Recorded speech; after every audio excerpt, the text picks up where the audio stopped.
tentang kerajaan Allah dan kerajaan sorga.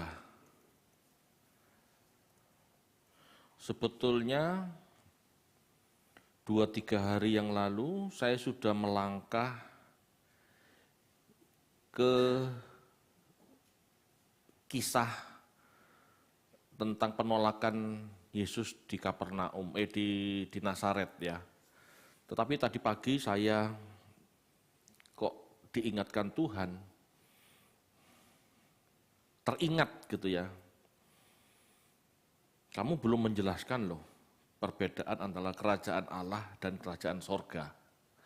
Ya. Padahal ayat-ayat itu muncul sebelum peristiwa penolakan orang Yahudi di Nazaret. Ya sudah, saya pagi itu langsung garap ini. Ya puji Tuhan, ini sebetulnya sudah perenungan sudah lama, jadi tidak terlalu sulit. Ya. Ini penting Bapak Ibu, perihal kerajaan Allah dan kerajaan sorga, karena dua hal ini sebetulnya tidak sama persis. Kerajaan Allah dan kerajaan sorga itu tidak sama persis. Ya, di mana tidak samanya Pak? Nah, ayo kita pelajari. Saya tidak langsung membuat definisi kerajaan sorga adalah kerajaan Allah adalah tidak ya.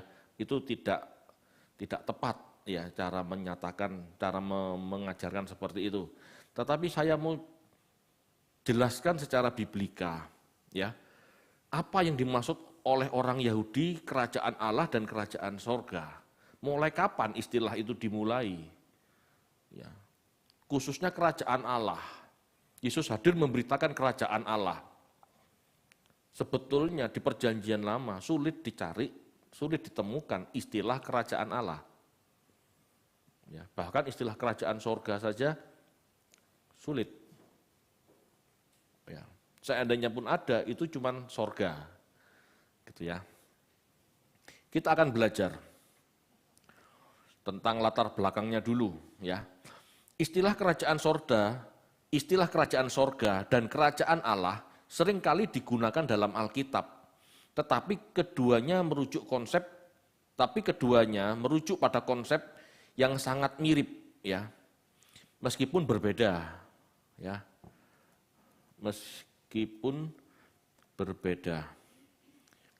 Keduanya merujuk pada konsep yang sangat mirip meskipun berbeda. Jika kita gali secara biblika, maka ada fakta yang harus kita pahami mengenai sorga, kerajaan sorga, dan kerajaan Allah. Beda. Ya, saya tidak berusaha membuat Anda pusing, tetapi namanya PA, ya memang harus didalami, ya memang harus digali supaya kita tahu persis apakah ajaran ini tepat atau tidak tepat, gitu ya. Apakah ajaran Yesus, ya aku datang untuk memberitakan kerajaan sorga, bertobatlah karena kerajaan sorga, karena kerajaan Allah sudah dekat, gitu ya. Apakah sebelumnya ajaran ini tidak disampaikan oleh nabi-nabi yang lain? Kerajaan sorga, kerajaan Allah seperti apa yang dimaksud? Ya, tidak bisa dijelaskan secara acak. Saya harus urut. Ya, saya harus urut. Satu, yang pertama, tentang istilah sorga. Istilah ini paling awal dalam Alkitab muncul di kitab Kejadian 28 ayat 17. Silahkan dibacakan.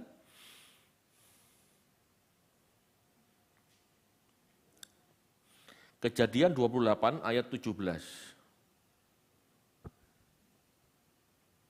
Kejadian 28 ayat yang ke-17. Ia takut dan berkata, alangkah dahsyatnya tempat ini. Ini tidak lain dari rumah Allah. Ini pintu gerbang sorga. Ya, pintu gerbang sorga. Berarti sorga ada pintu gerbang, Pak? Tidak, itu kan cuma istilah ya. Bahwa kalau nggak salah saat itu Yakub ya sedang bertemu dengan yang ilahi gitu ya. Dalam bahasa aslinya, tolong dimunculkan ayat itu. Dalam bahasa aslinya, sorga, ya, ini pintu rumah Allah, ini tidak lain dari rumah Allah. Maksudnya pintu gerbang sorga, rumah Allah dalam hal ini pintunya, itu ya. Jadi di ayat itu dikatakan gerbang sorga, gerbangnya langit, gitu. Di Kejadian 28 ini kan kisahnya Yakub ya, betul, kisahnya Yakub gitu loh. Rumah Allah, Allah di situ kata yang dipakai adalah Elohim, ya, berbentuk jamak yang bisa berarti para dewa. Namun dalam Septuaginta kata Allah di sini sudah berubah menjadi tunggal, yaitu Theos. Padahal Elohim itu sebetulnya jamak. Ya. Di dalam Septuaginta berubah menjadi tunggal Theos. Kenapa? Karena Septuaginta muncul pada masa orang Yahudi sudah menjadi monoteis. Ya, Septuaginta muncul pada saat orang Yahudi sudah menjadi monoteis, gitu. Jadi sudah berubah bentuk. Padahal kata asal Elohim adalah jamak yang berarti para dewa.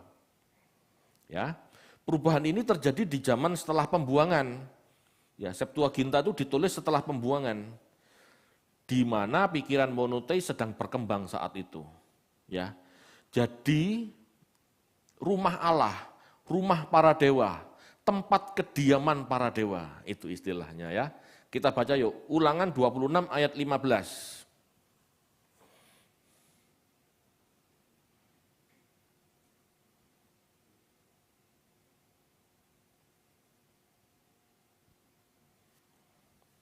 Ulangan 26 ayat yang ke-15. Jenguklah dari tempat kediamanmu yang kudus, dari dalam sorga, dan berkatilah umatmu Israel, dan tanah yang telah kau berikan kepada kami, seperti yang telah kau janjikan dengan sumpah kepada nenek moyang kami, suatu negeri yang berlimpah-limpah susu dan madunya. Ya, jadi di situ dipahami pintu gerbang sorga. Sorga adalah rumah Allah, sorga adalah tempat kediaman Allah. Ya, jadi Samayim atau Uranos gitu ya. Samayim atau Uranos berarti langit atau semesta. Ya. Sorga, langit atau semesta itu adalah rumah Allah. Ya, tempat kediaman Allah. Itu dulu kita pahami ya. Jadi rumah Allah, tempat kediaman Allah, itulah langit. Surga, kata surga di dalam bahasa Indonesia sebetulnya itu kan serapan bahasa Hindu, bahasa Hindia. Surga, surga. Ya, sebetulnya kata itu bukan bahasa asli Indonesia, ya. Jadi yang disebut Samayim itu tepatnya langit, tepatnya semesta. Rumah Allah itu ya di langit, gitu ya. Sorga, langit, rumah Allah terletak di atas. Sorga dipahami terletak di atas dataran bumi. Dulu bumi dipahami orang zaman dulu itu datar, gitu ya. Nah, sorga di atas dataran bumi. Jadi bumi lalu adalah sorga tingkat pertama, ya itu ada burung-burung. Sorga tingkat kedua itu tempatnya matahari, bulan, dan bintang, gitu ya. Sorga ketiga itu istilahnya tahta Allah. Tapi sebelum tahta Allah ada yang namanya firmanen, ada yang namanya batas. Ya, batasnya ini air. Jadi bumi itu dilingkupi air. Jadi ada bumi di atas dan ada air di atas dan ada air di bawah. Makanya kalau dalam hal perpuluhan gitu ya, kamu hendaknya bayar perpuluhan supaya tingkap-tingkap langit dibukakan. Nah, tingkap-tingkap langit dibukakan itu supaya airnya turun, ada hujan gitu ya. Mereka masyarakat yang sangat merindukan hujan supaya pertaniannya subur gitu ya. Jangan dipahami yang lain dulu, kita harus masuk ke pemahaman saat itu. Jadi rumah Allah itu ada di langit, langit ketiga istilahnya. di atas burung-burung, di atas bulan bintang, itulah tahta Allah. Ya. Itu sebabnya Elia disebut terangkat naik ke sorga. 2 Raja-Raja 3, ya 2 Raja-Raja 2 ayat 3 dan 5, coba.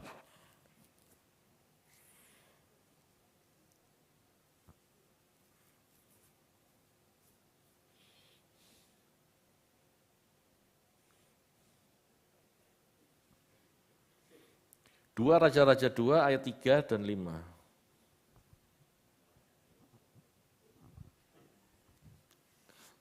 Dua Raja-Raja 2 ayat ketiga. Pada waktu itu keluarlah rombongan nabi yang ada di Betel mendapatkan Elisa.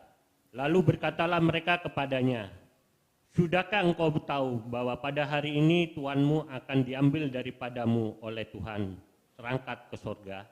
Jawabnya, "Aku juga tahu, diamlah." Ayat 5-nya. Pada waktu itu mendekatlah rombongan nabi yang ada di Yeriko kepada Elisa, serta berkata kepadanya, "Sudahkah engkau tahu bahwa pada hari ini tuanmu akan diambil daripadamu oleh Tuhan, terangkat ke sorga?" Jawabnya, "Aku juga tahu, diamlah."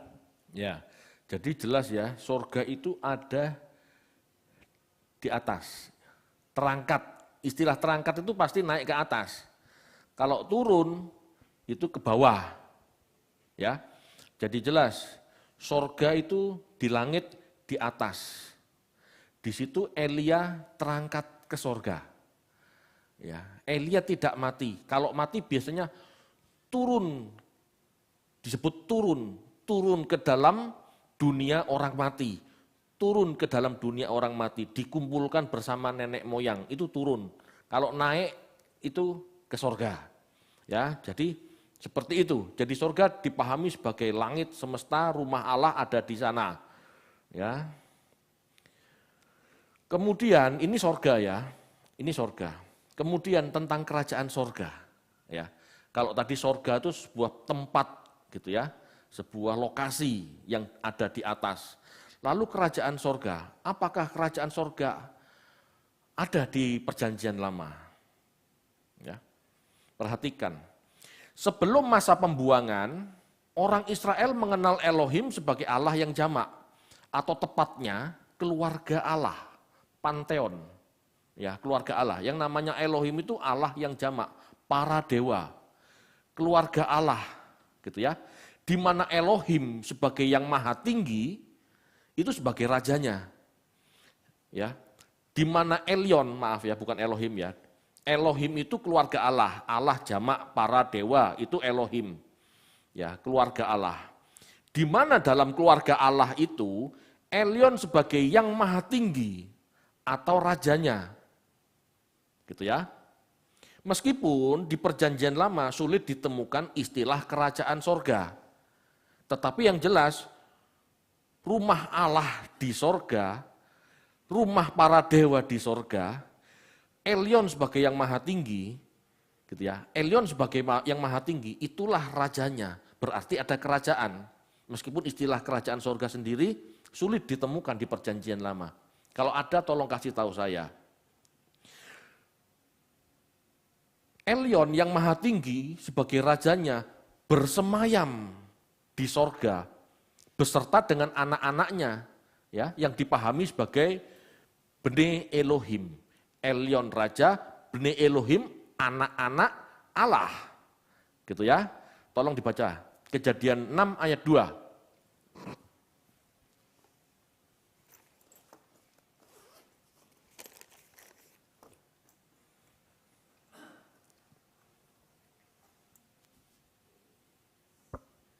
Kejadian 6 ayat kedua. Maka anak-anak Allah melihat bahwa anak-anak perempuan manusia itu cantik-cantik. Lalu mereka mengambil istri dari antara perempuan-perempuan itu, siapa saja yang disukai mereka. Ya,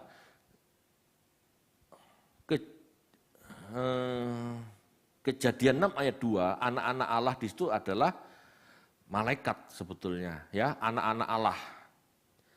Mazmur 82 ayat 1.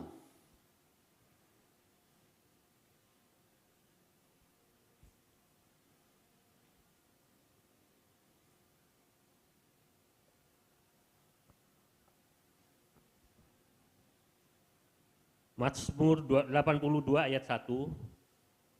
Allah berdiri dalam sidang ilahi, di antara para Allah ia menghakimi.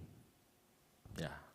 Jadi namanya Elohim itu adalah keluarga Allah, panteon. Ada Allah atau Elyon sebagai yang maha tinggi, sebagai rajanya, ada anak-anak Allah. Ya, anak-anak Allah. Ada juga ratu sorga. Kalau Allah raja, ya kalau Elyon raja, ini ada ratu sorga. Jadi yang namanya Elohim itu ada raja, ada ratu, ada anak-anak. Pemahaman zaman kuno seperti itu Bapak Ibu. Orang Israel itu tidak langsung jadi monoteis. Sampai zaman Yeremia, sampai zaman sesaat sebelum pembuangan, mereka masih henoteis. Ya, menyembah satu dewa dari antara banyak dewa. Henoteis gitu ya. Yang disebut Elohim itu seperti itu. Ya, kita baca yuk. Yeremia 7 ayat 18.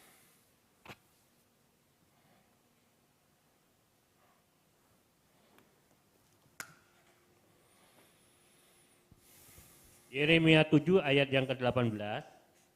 Anak-anak memungut kayu bakar, bapak-bapak menyalakan api, dan perempuan-perempuan meremas adonan untuk membuat penganan persembahan bagi ratu surga. Ya. Dan orang mempersembahkan korban curahan kepada Allah lain dengan maksud menyakiti hatiku. Yang maha tinggi itu Raja Elyon, ada ratu surga, lalu ada anak-anak Allah, gitu ya.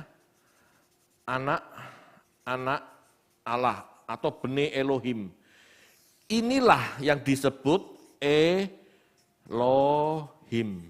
Elohim, para dewa ini. Para dewa itu panteon. Para dewa itu Elohim, panteon. Keluarga Allah, keluarga ilahi. Makanya Allah bersidang di antara para Allah. Gitu. Kalau mau jujur seperti ini. Ini sampai dengan Yeremia. Ini sampai dengan kitab Yeremia. Posisi Israel ini masih henoteis. Kalau tidak mau disebut politis, henoteis. Ini posisi sampai kitab Yeremia. Pak, kalau El rajanya, anak-anak Allah, siapa? Macam-macam. Yahweh, Baal, itu anak-anak. Lalu ratu sorga itu siapa? Asitoret. Jadi keyakinan Kanaan kuno itu diserap sama orang Israel. Itulah Elohim, itulah para dewa. Gitu ya. Yang maha tinggi itu Elyon.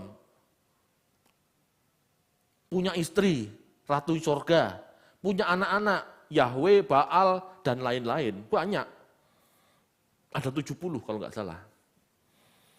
Nah, orang harus belajar tradisi kuno. Supaya memahami Alkitab. Alkitab tidak dapat dipahami dengan berdiri sendiri, tunggal. Tidak mungkin bisa. Pasti pusing. Ya, pasti pusing. Karena pembentukan Alkitab itu rumit, tidak mudah. Ya. Jadi seperti itu. Jadi kerajaan sorga, ya ini. Kerajaan sorga itu ada rajanya, ada ratunya, ada anak-anaknya. Ya, itu kerajaan sorga. Ini pemahaman zaman sebelum pembuangan. Setelah Israel dibuang, setelah Yahudi dibuang, ya khususnya Yahudi ya, tahun 586. Ya. Di zaman setelah pembuangan, sorga dipahami sebagai tahta Yahweh dan tentara-tentaranya. Ya. Jadi setelah pembuangan ini berubah. Ya. Kita baca 2 Tawarik 18 ayat 18.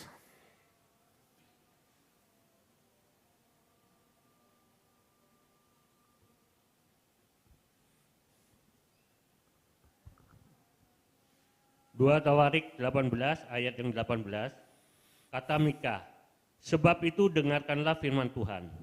Aku telah melihat Tuhan sedang duduk di atas taktanya, dan segenap tentara sorga berdiri di sebelah kanannya dan di sebelah kirinya. Ya, jadi di sorga Tuhan duduk di tahta. Tuhan itu terjemahan dari Yahweh, gitu ya. Yahweh dan tentara-tentaranya. Tentara-tentara ini siapa? Malaikat, gitu ya. Jadi Yahweh adalah penguasa, anak-anaknya adalah malaikat, gitu ya.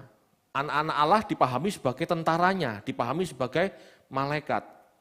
Coba kita baca, Mazmur 47 ayat 2.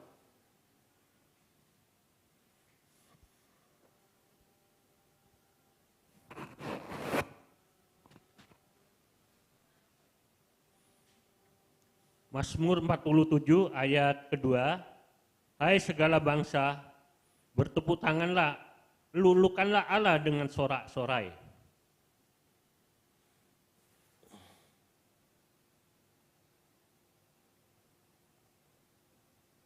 Itu ayat 1 Pak, ayat 2. Halo, Yem? Nah ini. Mazmur 47 ayat kedua, sebab Tuhan yang maha tinggi adalah dahsyat, Raja yang besar atas seluruh bumi. Nah, sebab Tuhan besar semua itu Yahweh. Sebab Yahweh yang maha tinggi adalah dahsyat, Raja yang besar atas seluruh bumi. Jadi setelah pembuangan, Yahweh dipahami sebagai yang maha tinggi. Bukan El lagi, tapi Yahweh. Karena di zaman sebelum pembuangan, antara Elohim dan Yahweh ini bercampur, gitu ya. Bercampur, gitu ya. Elohim sebagai generic name, Yahweh sebagai proper name, gitu ya. Jadi posisinya berubah.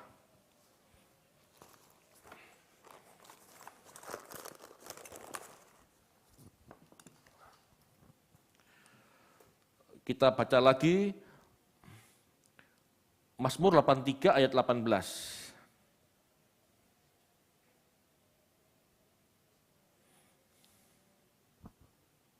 Mazmur 83 ayat yang ke-18, supaya mereka tahu bahwa Engkau sajalah yang bernama Tuhan, yang maha tinggi atas seluruh bumi. Ya, yang bernama Tuhan, kan aneh ya, Tuhan kok nama, bukan nama. Engkau sajalah yang bernama Yahweh, yang maha tinggi atas seluruh bumi. Jadi perubahan Bapak Ibu, ini hitam sebelum pembuangan. Setelah pembuangan, yang jadi raja ini Yahweh. Gitu ya. Dan anak-anaknya itu tentara atau malaikat.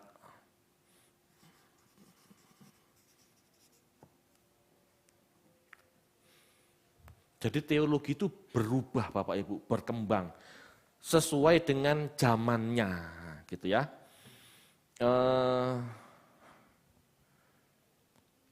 Kita kembali ke 2 Tawarik 18 ayat 18, yuk dibaca lagi supaya jelas.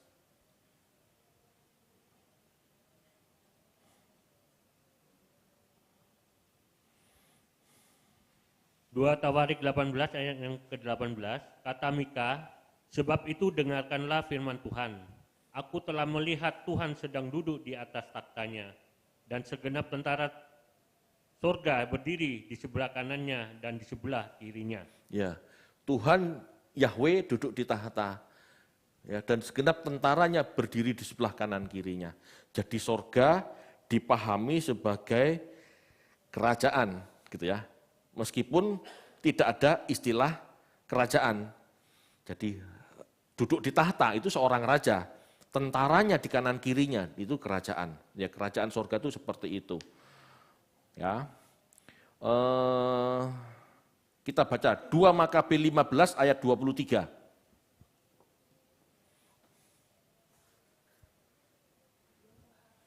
2 Makabe 15 ayat 23.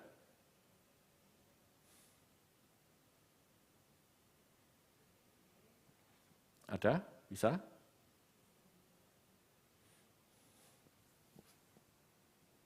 Silakan. Ya penguasa sorga, utuslah sekarang juga malaikat yang baik di hadapan kami untuk menakutkan dan menggentarkan. Ya, jadi penguasa sorga itu Tuhan, Yahweh gitu ya.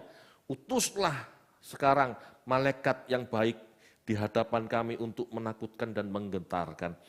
Jadi yang diutus itu malaikat, yang diutus itu tentaranya, ya. Yang akan berperang itu malaikat-malaikatnya, ya. Malaikat ini sebutan umum ya, sebutan umum. Sebutan khususnya nanti macam-macam, ada serubim, ada kerubim, ada serafim, macam-macam gitu ya. Tetapi istilah malaikat itu adalah tentara sorga, itu adalah yang dulu sebelum pembuangan dipahami sebagai anak-anak Allah. Ya. Kebijaksanaan Salomo 9 ayat 9 sampai 10.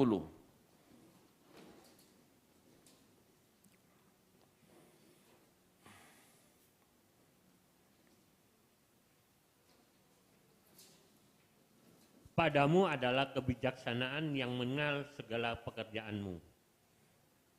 Ya, yang adat apa itu, Pak? Ya, ada tak kala dunia semesta kau jadikan dan mengetahui apa yang diperkenankan olehmu, dan lagi apa yang lurus menurut perintahmu. Full kan nggak bisa ayatnya? Nggak bisa, oh. Punya aku dihilangin bisa enggak gambarku nih? Enggak bisa? Oh.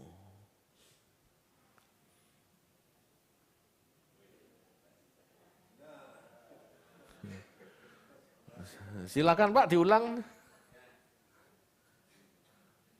Maka sudilah kiranya mengirimkan dia dari sorgamu yang suci dan mengutusnya dari takhta kemuliaanmu agar ia ada padaku dan berusaha bersama denganku dan aku mengetahui apa yang berkenan. Itu ayat 10 ya. 9-nya ya.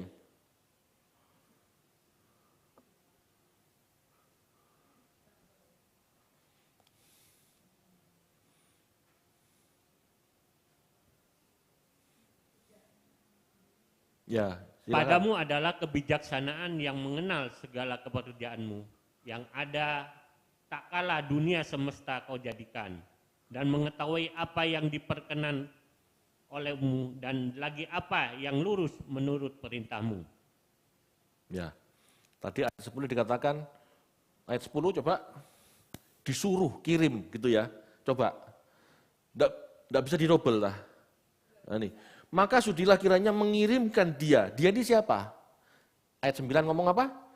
Kebijaksanaan. Suruhlah anak sulungmu, suruhlah malaikatmu yang sulung kebijaksanaan datang padaku. Paham maksudnya ya?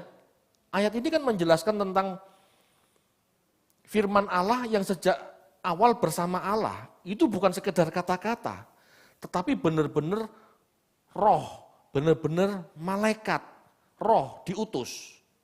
Gitu ya. Itulah yang disebut anak-anak Allah, itulah yang disebut tentara Allah. Gitu ya.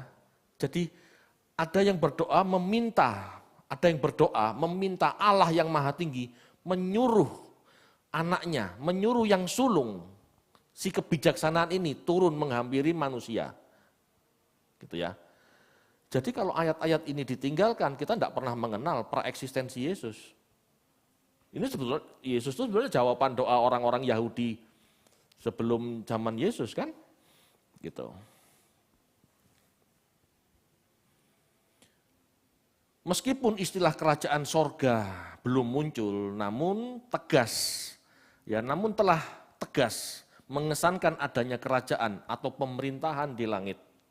Intinya itu, ya jangan bingung tentang yang betul yang mana Pak, Elyon apa Yahweh, anak-anak Allah itu malaikat atau tentara.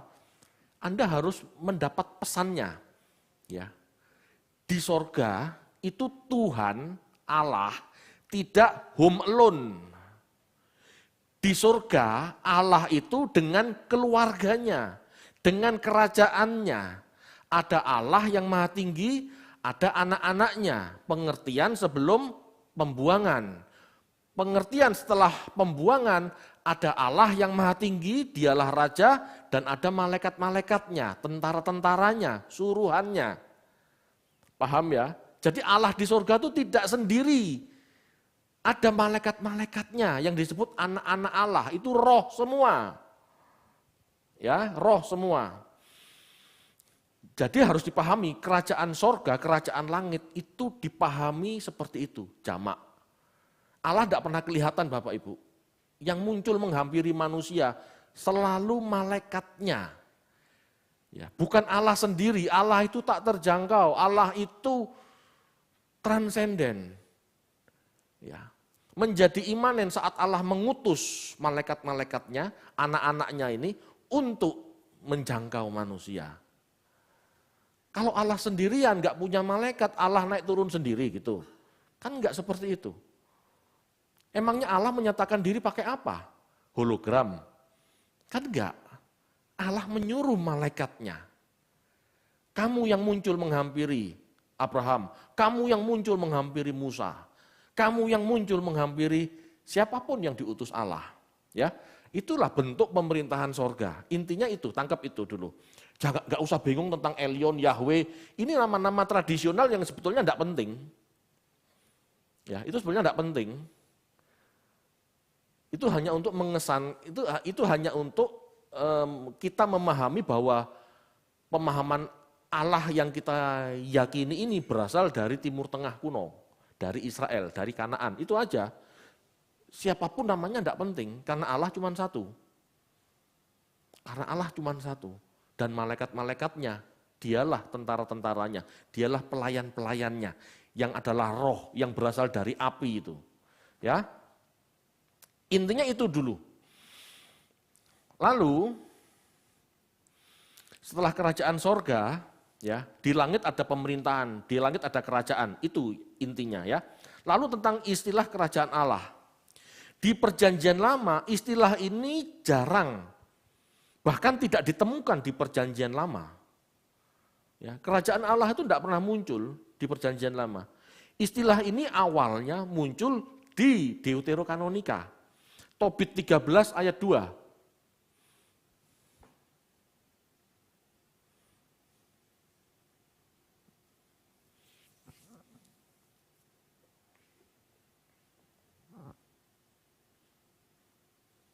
Terpujilah Allah yang hidup selama-lamanya dan kerajaannya tetap untuk sekalian abad. Memang ia menyiksa tapi juga mengasihani.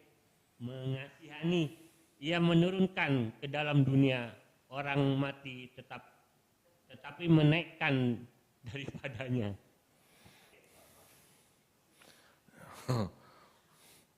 Mungkin Pak Abed mau pindah ke depan, Pak. Ya, jadi terpujilah Allah yang hidup selama-lamanya dan kerajaannya. Istilah kerajaan Allah sendiri tidak ada. Tetapi jelas kerajaannya ini nya besar pasti kerajaan Allah. Ini baru muncul di Deuterokanonika.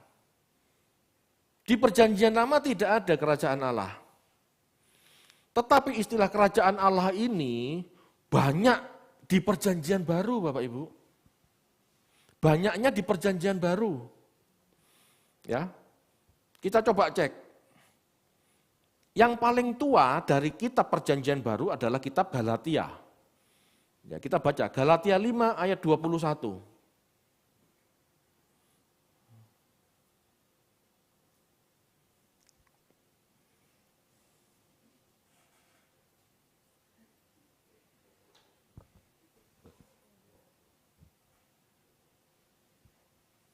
Galatia 5 ayat 21, kedengkian, kemabukan, pesta pora dan sebagainya. Terhadap semuanya itu kuperingatkan kamu, seperti yang telah kubuat dahulu. Bahwa barang siapa melakukan hal-hal yang demikian, ia tidak akan mendapatkan bagian dalam kerajaan Allah. Ya, ini Paulus. Ya, banyak surat-surat Paulus yang lain ya. 1 Korintus 4 ayat 20 ada, dan banyak, Roma ada. Ya. Kalau Injil itu pertama muncul di Markus 1 ayat 15, silahkan.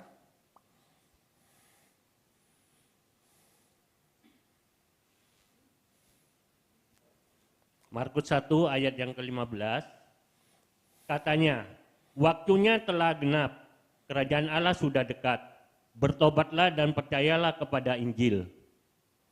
Ya. Lalu Matius 4 ayat 23.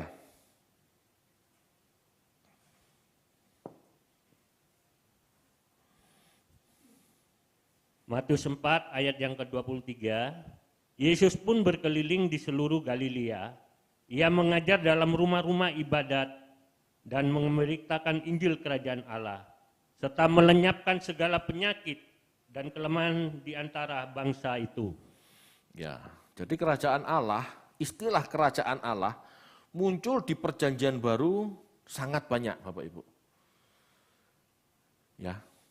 Dari sini kita harus kritis sebetulnya memikirkan, apakah kerajaan Allah ini topik yang umum diberitakan oleh para nabi Perjanjian Lama? Ternyata tidak. Ya. Topik kerajaan Allah adalah topik yang dibawa Tuhan Yesus. Topik yang dibawa Tuhan Yesus. Orang Perjanjian Lama, ya orang Perjanjian Lama hanya memahami sorga, kerajaan sorga, ataupun kerajaan Allah, seandainya pun istilah itu dipakai di Perjanjian Lama, itu sebagai tempat kediaman Allah. Ya. Bumi itu tempat hunian manusia. Sorga tempat kediaman Allah, bumi tempat kediaman manusia. Dunia orang mati tempat hunian orang mati. Dunia atas, dunia tengah, dunia bawah. Zaman dulu pemahamannya seperti itu. Tidak ada orang naik ke surga, orang mati pasti turun ke bawah. Orang hidup yang naik ke surga hanya Elia, Henokh gitu. Tetapi itu tidak umum, karena yang umum surga tempat Allah. Dan tidak ada janji manusia naik ke surga, tidak ada. Tidak ada janji untuk manusia naik ke surga, hidup di surga, tidak ada. Halo, perhatikan ini. Nanti di zaman Yesus, baru Yesus yang menjanjikan surga itu sebagai tempat hunian. Di Perjanjian Lama tidak ada. Karena mereka berpikir orang hidup itu di bumi ini mendirikan kerajaan Daud. Kerajaan surga di langit. Dunia orang mati di bawah. Udah begitu. Tidak ada yang menjanjikan surga, Bapak Ibu. Jadi pemahaman Yesus tentang kerajaan sorga ini benar-benar orsinil. Tidak ada di Perjanjian Lama. Jadi kalau ada orang yang mengatakan, ayo kembali ke akar Yahudi. Akar Yahudi yang mana? Anda percaya sorga enggak? Kalau Anda kembali ke root Yahudi dan menjadi Yahudi, orang Yahudi itu tidak percaya sorga. Dan seandainya pun mereka percaya sorga, mereka taunya itu tempat Allah, bukan tempat manusia. Ya, lanjut, ini penjelasan-penjelasan berikut ya.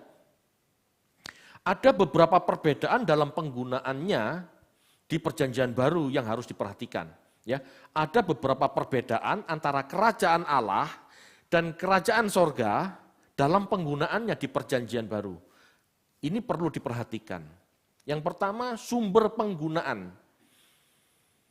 Kerajaan sorga, istilah ini digunakan dalam Injil Matius. Ya, kerajaan sorga ini terutama digunakan dalam Injil Matius. Meskipun Matius juga menggunakan istilah kerajaan Allah. Tetapi yang banyak adalah kerajaan sorga. Matius menggunakan kerajaan sorga. Penulis Injil Matius menulis untuk pembaca Yahudi. Jadi Matius lebih menggunakan istilah kerajaan sorga untuk menghindari penyebutan nama Allah, untuk menghindari nama Yahweh sebagai bentuk penghormatan kepada tradisi Yahudi. Gitu ya. Penggunaan kerajaan Allah, istilah ini banyak digunakan dengan luas oleh Injil Markus, Lukas, dan Yohanes. Karena pembaca Injil Markus, Lukas, dan Yohanes itu lebih luas, Bukan hanya Yahudi, tetapi orang non-Yahudi, orang Yunani, orang Latin, semua pembaca ini adalah Injil Markus, Lukas, Yohanes. Semua pembaca yang luas ini membaca Injil Markus, Lukas, Yohanes. Kalau Matius, itu dalam tanda kutip ya, lebih ditujukan pada orang Yahudi. Kalau Markus, Lukas, Yohanes, itu ditulis untuk orang di diaspora, orang di luar Yerusalem. Ya, jadi orang Yahudi, Yunani, semua membaca itu. Itulah sebabnya penulis Injil Markus, Lukas, dan Yohanes memakai istilah kerajaan Allah. Tidak ada masalah. Ya, tidak kena istilahnya apa ya? Tidak kena kualat gitu ya. Kalau Yahudi ngomong Yahweh itu kan kualat, tidak boleh. Gitu loh. Tetapi kalau di luar Yahudi kan tidak ada masalah. Gitu. Jadi istilah kerajaan Allah lebih digunakan oleh Markus, Lukas, Yohanes. Kerajaan sorga lebih digunakan oleh Injil Matius karena pembacanya adalah orang Yahudi. Itu masalah penggunaan. Lalu masalah makna dan konteks. Ya. Kerajaan sorga biasanya dimaknai dalam konteks menekankan tempat atau keadaan yang akan datang di mana Allah memerintah sepenuhnya. Dan seringkali dikaitkan dengan LB3 atau akhir zaman. Jadi istilah kerajaan sorga itu biasanya mengacu pada tempat. Kalau Anda baca ada teks gitu ya, kerajaan sorga, itu berarti makna kerajaan sorga adalah sebuah tempat. Perhatikan ini, sebuah tempat.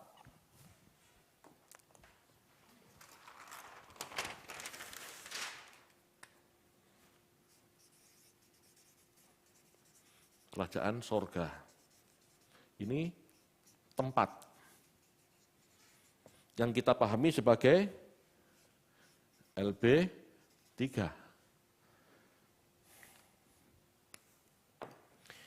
Tetapi kerajaan Allah ya, yang dimaksud konteks yang dimaksud kerajaan Allah itu memaknai ya yang namanya pemerintahan Allah.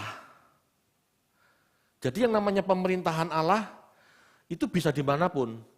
Bisa di LB3, tapi juga bisa di bumi.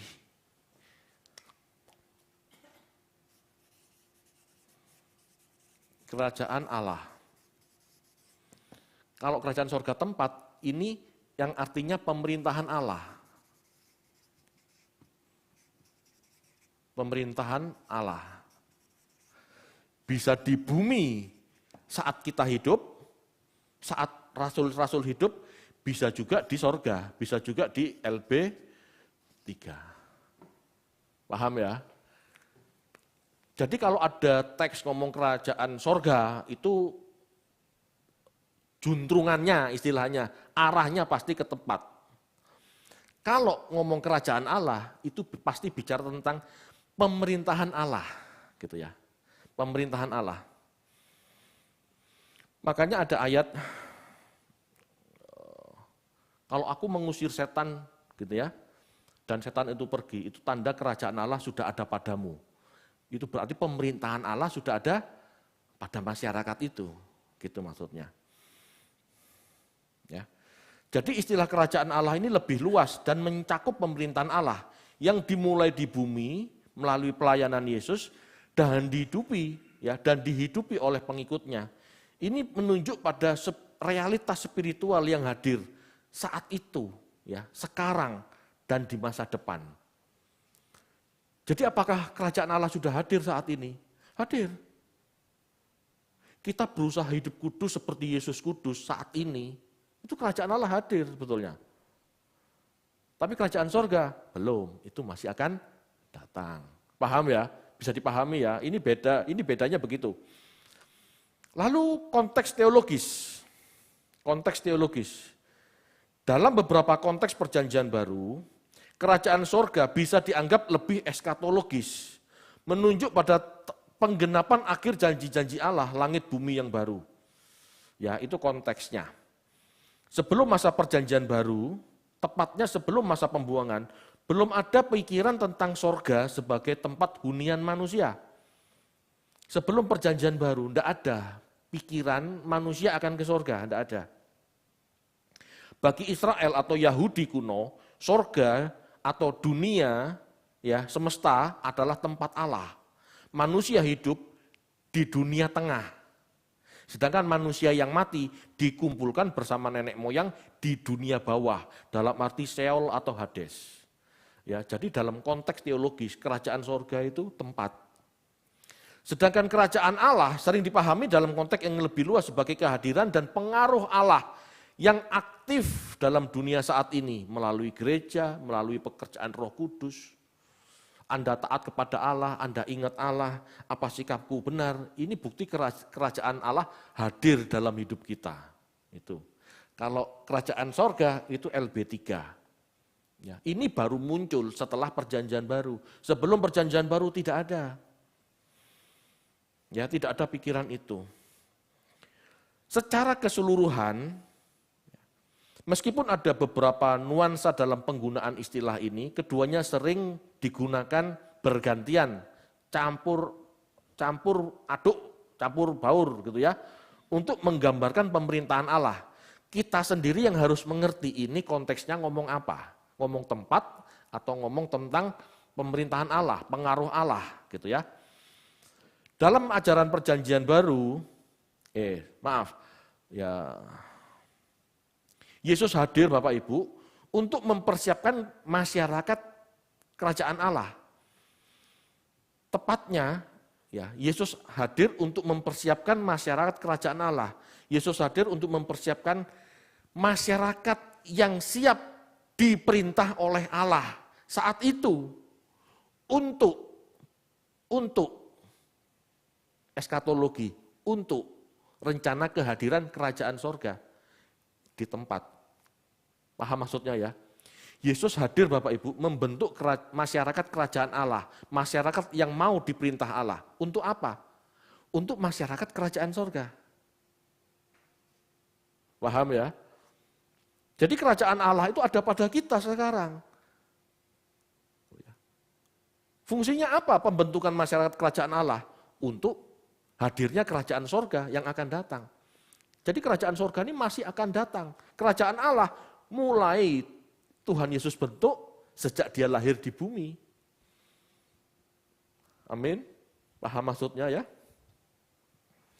Kenapa saya sengotot ini? Agar Anda punya bayangan. Karena kita kan belajar sinopsis. Di mana Yesus selalu khotbah kepada masyarakat Yahudi saat itu, bertobatlah karena kerajaan Allah sudah dekat. Bertobatlah karena kerajaan sorga sudah dekat. Nah, ini harus pahami maksudnya yang mana. Ya, bisa kerajaan sorga yang akan datang, bisa juga kerajaan Allah dalam arti pemerintahan Allah yang sedang Tuhan hadirkan di dalam masyarakat saat itu. Karena masyarakat saat itu taat hukum, bukan taat Allah. Beda. Ya. Ajaran perjanjian baru tentang kerajaan sorga adalah ajaran baru. Saya kasih tanda kutip. Ya, nanti saya jelaskan. Di mana sebelumnya tidak dikenal pemikiran hidup di sorga, dalam arti hidup di langit baru, bumi baru. Di langit baru dan bumi yang baru, itu belum ada Bapak Ibu. Seandainya ada di Yesaya, itu benar-benar kabur. Apakah yang dimaksud sorga yang akan datang itu di langit bumi baru, atau di langit bumi yang sekarang ini tapi diperbarui. Paham ya? Makanya banyak gereja-gereja berpikir, kita tetap di bumi ini, tapi diperbarui.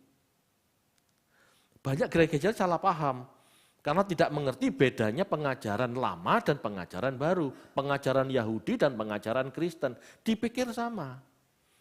Bagi Yahudi, kerajaan Allah itu ya di bumi ini, karena mereka akan berusaha memulihkan kerajaan Daud secara politik, dan orang-orang Yahudi lah yang memerintah sebagai raja, sebagai penguasa-penguasa daerah. Nah, orang Kristen berpikir bagiannya itu.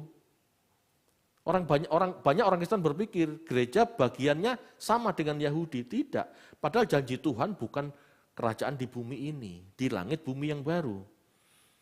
Ya, di langit bumi yang baru. Tuhan datang bukan untuk menegakkan kerajaan Allah di bumi ini, tapi di bumi yang baru. Kita baca yuk. 1 Tesalonika 3 ayat 13.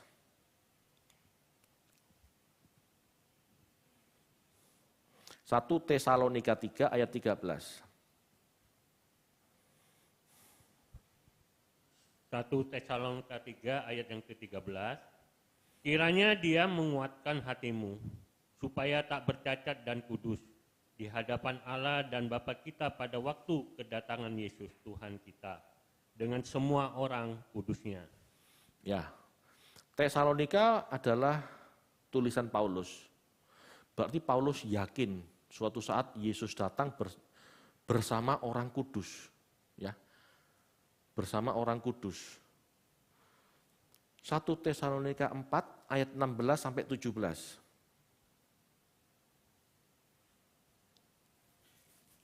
1 Tesalonika 4 ayat 16 sampai 18. Sebab pada waktu tanda diberi, yaitu pada waktu penghulu malaikat berseru dan sangkakala Allah berbunyi, maka Tuhan sendiri akan turun dari sorga, dan mereka yang mati dalam Kristus akan lebih dahulu bangkit. Iya. Sesudah itu kita yang hidup, yang masih tinggal, akan diangkat bersama-sama dengan mereka dalam awan menyongsong Tuhan di angkasa. Demikianlah kita akan selama-lamanya bersama-sama dengan Tuhan. Karena itu hiburkanlah seorang akan yang lain dengan perkataan-perkataan ini. Terima kasih Pak. Dapat bonus 1 ayat. Jadi gini ya, Yesus mengajarkan, Paulus mengajarkan, ini sama ya, nanti kita baca ayat-ayat berikutnya. Tuhan datang bersama orang kudus untuk menjemput kita. Ya, munculkan ayat tadi ya, ayat 17-18, 16-17.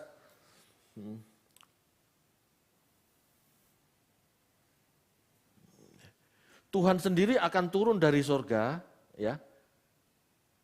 Mereka yang mati dalam Kristus akan lebih dulu bangkit. Sesudah itu yang hidup, yang masih tinggal akan diangkat bersama di awan-awan.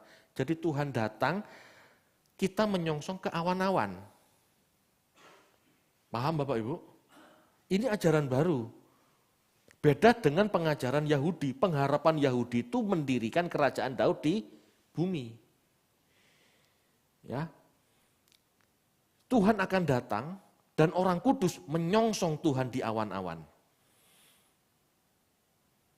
Untuk apa? Ya tinggal di rumah Bapaknya, tinggal di langit, tinggal di sorga. Bumi ini bukan sorga.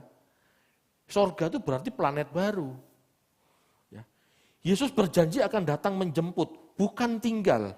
Yohanes 14 ayat 2-3.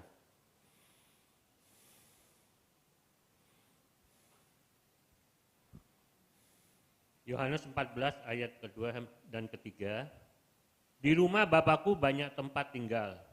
Jika tidak demikian, tentu aku mengatakannya kepadamu. Sebab aku pergi ke situ untuk menyediakan tempat bagimu. Dan apabila aku telah pergi ke situ dan telah menyediakan tempat bagimu, aku akan datang kembali dan membawa kamu ke tempatku. Supaya di tempat di mana aku berada, kamu pun berada. Yesus berada di sorga, dia naik ke sorga. Yesus datang menjemput kita untuk membawa kita tinggal di sorga bersama dia. Tinggal di langit dan bumi yang baru bersama dia. Bukan di bumi. Bapak Ibu, kepercayaan Kristen dan kepercayaan Yahudi itu berbeda pada umumnya. Beda. Ya. Jadi kalau kita kembali ke dikit-dikit pemahaman Yahudi, kita ini tidak ketemu sorga loh. Kita tetap tinggal di bumi. Jika menurut pemahaman Yahudi. Mulai paham ya? Jadi ajaran yang mengajarkan kita naik ke sorga, itu ajaran Kristen. Ajaran Yahudi tidak pernah berpikir seperti itu. Sampai Yesus ada, ya sampai Yesus lahir gitu ya. Pemahaman bahwa roh tidak ada, surga neraka itu tidak ada, itu masih diyakini sebagian Yahudi. Ya, masih diyakini sebagian Yahudi. Kita baca yuk, penghukuman, ya, penghukuman akan terjadi. Jadi Tuhan datang bersama orang kudus, menjemput kita, begitu kita diangkat, ya, penghukuman atas bumi terjadi. Yudas 1 ayat 14 sampai 16.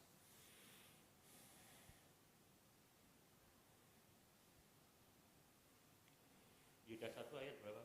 14 sampai 16.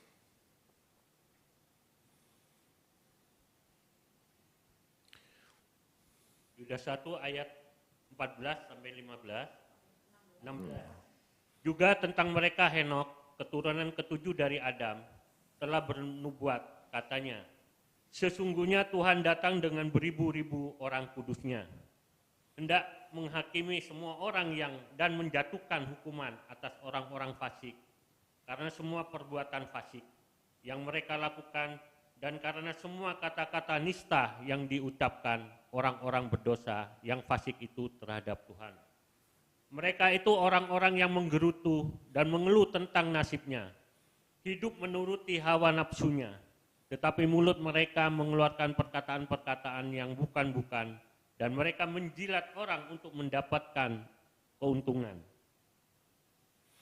Pengajaran Yudas ini Bapak Ibu, sama enggak dengan Tesalonika tadi? Sama enggak? Sama enggak dengan Petrus, 2 Petrus 3 ayat 10-11. Pada saat Tuhan datang, kita menyongsong Tuhan, lalu penghukuman terjadi. Sama enggak? Sama. Ini ajaran enggak ada di perjanjian lama Bapak Ibu. Ini ajaran kitab Henokh yang ditolak masuk di kanon, ditolak masuk dalam kanon perjanjian lama.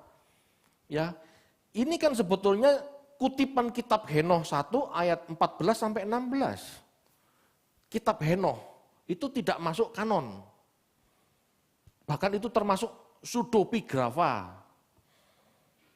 Jadi orang Kristen memang memahami semua itu ya dari literatur-literatur kuno yang belum tentu dari perjanjian lama. Halo. Jadi ajaran Yesus itu sesuatu yang enggak sama persis dengan perjanjian lama. Misalnya, ini perjanjian lama.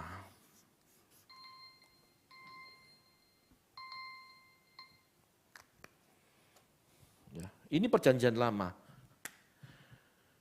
Ajaran Kristus, ajaran Kristen ini PB. Enggak semua sama. Banyak yang berbeda, yang diterima perjanjian baru yang diajarkan oleh Yesus ada dari perjanjian lama juga tidak banyak. Bahkan kebanyakan dari Deuterokanonika dan Apokrifa. Deutero plus Apokrif. Bapak Ibu, kalau kita memutuskan percaya Yesus, ya berarti percaya dengan Yesus dan pengajarannya. Jangan diganggu, jangan didistrak sama pengajaran perjanjian lama. Kalau kita percaya perjanjian lama, ya tidak ada yang namanya surga neraka. Enggak ada. Kumpul bersama nenek moyang di dunia bawah. Jangan kalau kita percaya perjanjian lama, kita tidak ketemu yang namanya tubuh kebangkitan, dapat tubuh baru. Perjanjian lama tidak percaya itu. Kitab Daniel itu kitab Daniel tentang kebangkitan tubuh itu di irisan ini loh. Bukan di perjanjian lama yang ini, tapi di irisan yang ini. Kitab Deuterokanonika, kitab Ayub, kitab Daniel, itu kitab-kitab setelah pembuangan. Kitab yang muncul setelah orang Yahudi pulang dari pembuangan, di mana mereka kumpul sama orang Persia, Zoroaster. Bukan perjanjian lama yang itu. Ya, inilah yang diajarkan Yesus. Jadi ajaran Yesus itu sesuatu yang baru. yang memang saya katakan, yang memang belum tentu disetujui oleh orang Saduki maupun Farisi yang lain. Jadi kita tidak harus sama dengan orang Yahudi dalam arti Saduki maupun Farisi. Ajaran Yesus berbeda. Kita tidak harus kembali ke rut Yahudi. Kita mau fokus sama ajaran Yesus. Amin Bapak Ibu.